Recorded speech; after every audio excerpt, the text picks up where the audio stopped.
Jazzy Aroma. Hello friends, இன்னைக்கு நான் உங்களுக்கு செஞ்சு காமிக்க போற ரெசிபி வந்து மட்டன் நோம்பு கஞ்சி. பள்ளிவாசல்ல செய்யக்கூடிய அதே நோம்பு கஞ்சி எப்படி அதே சுவை மாறாம வீட்ல எப்படி செய்யலாம்ங்கறத வாங்க ஈஸியான மெத்தட்ல நான் உங்களுக்கு செஞ்சு காமிக்கிறேன். வாங்க வீடியோக்குள்ள போய் பார்க்கலாம். இந்த ரெசிபி வந்து ஒரு ஒன் பார்ட் ரெசிபி. அதனால ஒரே பாத்திரத்திலே செஞ்சு முடிச்சிடலாம். அதனால அடுப்பை பத்த வச்சுட்டு ஒரு குக்கரை வைங்க. நான் 5 லிட்டர் குக்கர் தான் யூஸ் பண்றேன். நோம்பு கஞ்சி செய்யும்போது வந்து எப்பவுமே கொஞ்சம் பெரிய குக்கர் யூஸ் பண்ணா கொஞ்சம் நல்லா இருக்கும்.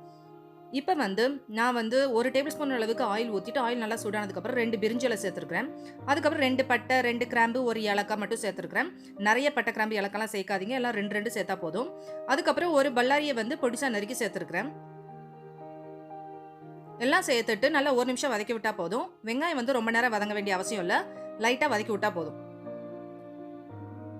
இப்போ வந்து ஒரு தக்காளியை நறுக்கி வச்சிருக்கிறேன், அதையும் சேர்த்துட்டு நல்லா வதக்குங்க. தக்காளி வதங்குறதுக்கு தேவையான அளவுக்கு கொஞ்சம் போல உப்பு சேர்த்துக்கோங்க.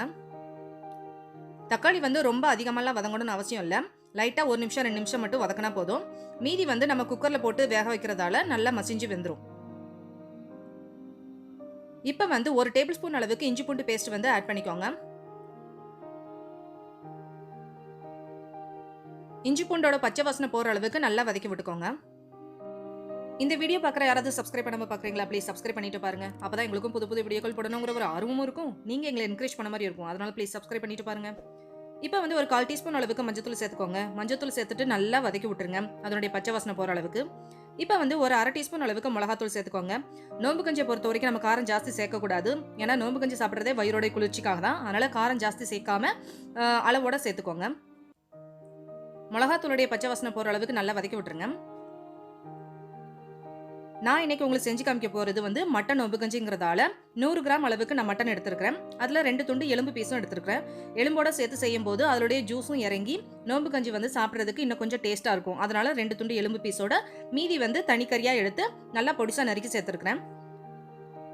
எல்லாத்தையும் சேர்த்துட்டு நல்லா அதை வந்து ஒரு 2 நிமிஷம் நல்லா வதக்கி விடுங்க.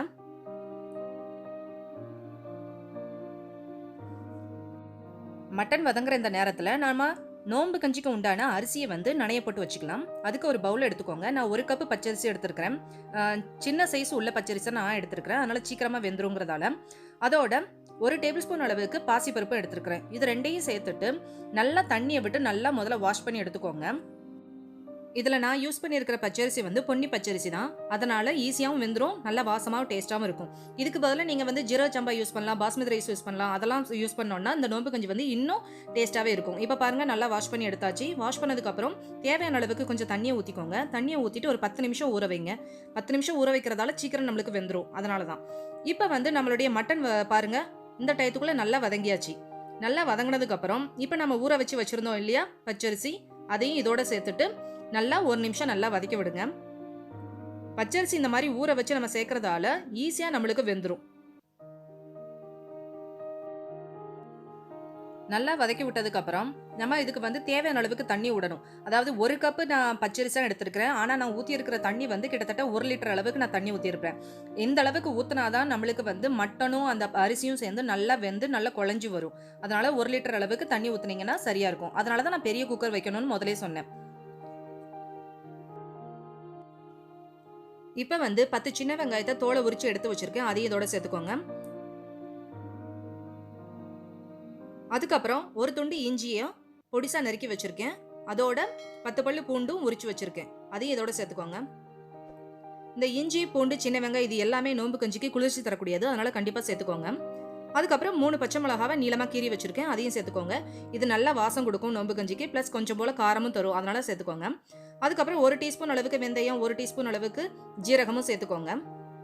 அதுக்கப்புறம் புதினா, கொத்தமல்லி இலை, கருவேப்பிலை இது எல்லாமே 1 கைப்பிடி அளவுக்கு பொடிசா நறுக்கி வச்சிருக்கிறேன், அதையும் இதோட சேர்த்துக்கோங்க. நான் சேர்த்துருக்கிற இந்த எல்லா ஐட்டமே நீங்க பச்சையா சேர்த்தாதான் இந்த நோம்பு கஞ்சிக்கு டேஸ்டா இருக்கும். இதெல்லாம் வதக்குனா வேற டேஸ்ட் கொடுக்கும். இப்போ வந்து தேவையான அளவுக்கு உப்பு சேர்த்துக்கோங்க. எல்லாத்தையும் சேர்த்துட்டு நல்லா கலந்து விடுங்க. கலந்து விட்டுட்டு இப்போ வந்து நம்ம குக்கரை வந்து மூடிட்டு ஒரு விசில் வச்சுட்டு நான் சிம்ல வந்து ஒரு 10 நிமிஷம் நல்லா வேக விட்டேன், அப்பதான் குழஞ்சு வேகுங்கிறதால. நீங்க வேணும்னா ஒரு 5 விசில் விட்டாலே போதும், நல்லா வெந்துடும்.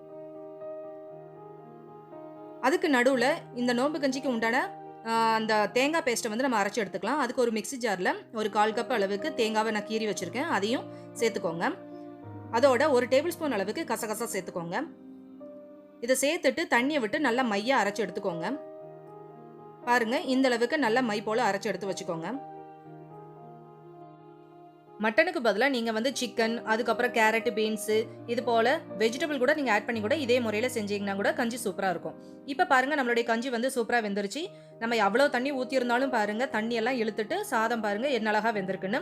இந்த அளவுக்கு நல்லா குழஞ்சி வெந்ததுக்கப்புறம் நல்லா கரண்டியால் சூட்டோட நல்லா மசிச்சு விட்டுறணும். அப்படி மசிச்சு விட்டாதான் நம்மளுடைய கஞ்சி வந்து சாப்பிட்றதுக்கு உண்மையிலேயே நல்லாயிருக்கும். அப்படி இல்லைனா சாதமாக முழுசாக இருக்கிற மாதிரி இருக்கும், அது டேஸ்ட்டாக இருக்காது. அதனால் இந்த மாதிரி நல்லா குழச்சி விட்டுருங்க. அதுக்கப்புறம் நான் வந்து தண்ணியை வந்து சூடு பண்ணி எடுத்து வச்சிருக்கிறேன். ஒரு 300 ml அளவுக்கு தண்ணியை வந்து சூடு பண்ணி வச்சிருக்கேன். அதை இதோட சேர்த்துக்கிறேன். தண்ணியாக இருந்தால் தான் கஞ்சி வந்து சாப்பிட்றதுக்கு டேஸ்ட்டாக இருக்கும். ரொம்ப கெட்டியாலாம் வைக்காதீங்க. அதனால தகுந்த அளவுக்கு தண்ணியை சேர்த்துக்கோங்க. பாருங்க, இந்த அளவுக்கு தண்ணி இருந்தால் தான் கஞ்சி வந்து சாப்பிட்றதுக்கு நல்லாயிருக்கும். கொஞ்சம் சூடு கம்மியாகும் போது இன்னும் கொஞ்சம் இறுகும். அதனால கொஞ்சம் தண்ணியாகவே வச்சுக்கோங்க. இப்போ வந்து நம்ம தேங்காய் பேஸ்ட் வந்து அரைச்சி வச்சிருக்கோம் இல்லையா, அதையும் இதோட சேர்த்துக்கோங்க. இதில் தேங்காவோட நம்ம கசகசா சேர்த்து செய்கிறதால வயிறுக்கு வந்து இன்னும் குளிர்ச்சி தரக்கூடியது. அதே சமயம் வயிறு வந்து புண்ணாகாமல் தடுக்கும். அதனால சேர்த்துக்கோங்க.